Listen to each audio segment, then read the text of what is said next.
Pai, do Filho e do Espírito Santo. Amém. Na formação sobre a história da Igreja, eu vim falar sobre o ministério infalível do Papa. Algo muito importante para nós crermos e acreditarmos, porque Jesus foi quem decidiu isso. Foi Jesus quem escolheu São Pedro, e o Senhor, ele não erra. O Senhor, ele diz no Evangelho de São Mateus, no capítulo 16, Tu és Pedro, e sobre esta pedra edificarei a minha igreja. Jesus, ele também diz no Evangelho de São Lucas, Eu orei por ti, a fim de que tua fé não desfaleça. Quando, porém, te converteres, confirma a teus irmãos. A partir do momento que o Senhor ele disse isso a São Pedro ele disse, Senhor, não te negarei. Ele estava pronto para ir com o Senhor até a espada, para a morte, para qualquer que fosse o lugar. São Pedro, ele negou Jesus depois disso. São Pedro, ele errou nessa parte. Mas uma coisa é muito importante para nós acreditarmos, que o Senhor lhe disse que quando o Espírito Santo viesse, tudo lhe seria revelado. E São Pedro, ele pecou pela covardia, ele se acovardou, ele negou o Senhor.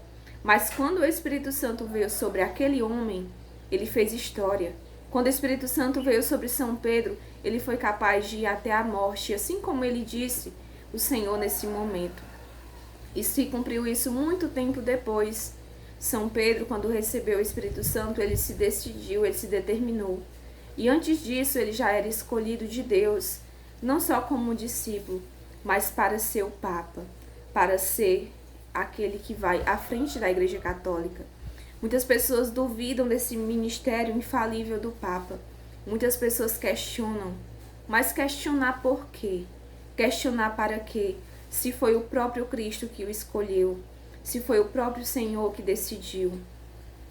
Os padres do Concílio IV de Constantinopla, seguindo toda a tradição católica, eles dizem assim, a primeira condição da salvação é guardar a regra da fé.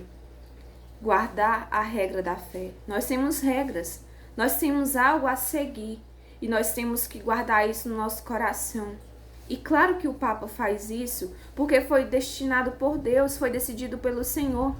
E nós temos também que fazer a mesma coisa, guardar a regra da fé, seguir a fé católica.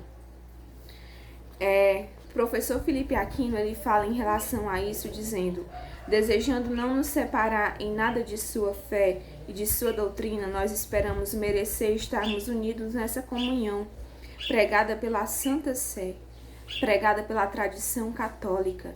Se isso foi pregado pela tradição, se isso foi escolhido por Deus, nós devemos desejar, assim como o professor Felipe Aquino ele vem falar aqui, devemos ter desejo no nosso coração de guardar todo o ministério da fé católica, tudo aquilo que para nós foi dado por Jesus Cristo, por Deus, foi nos dado pela tradição dos apóstolos, porque seguiu os ensinamentos do Senhor.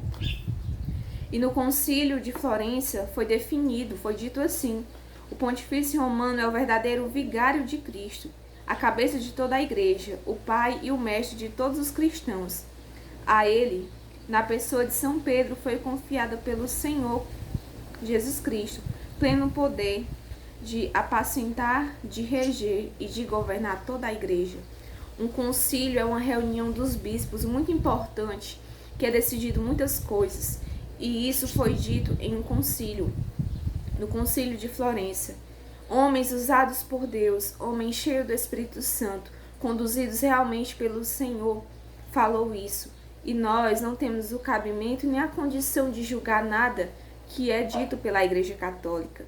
Se isso acontece desde o início, é a coisa mais certa. Se tem funcionado 2000 anos, será que vai errar com 3000 anos? Impossível disso acontecer, porque foi algo dado por Deus a nós. Por isso que nas coisas da Igreja Católica, não questione, apenas estude, se aprofunde mais, conheça a sua fé, que você vai amar cada vez mais a Santa Igreja Católica.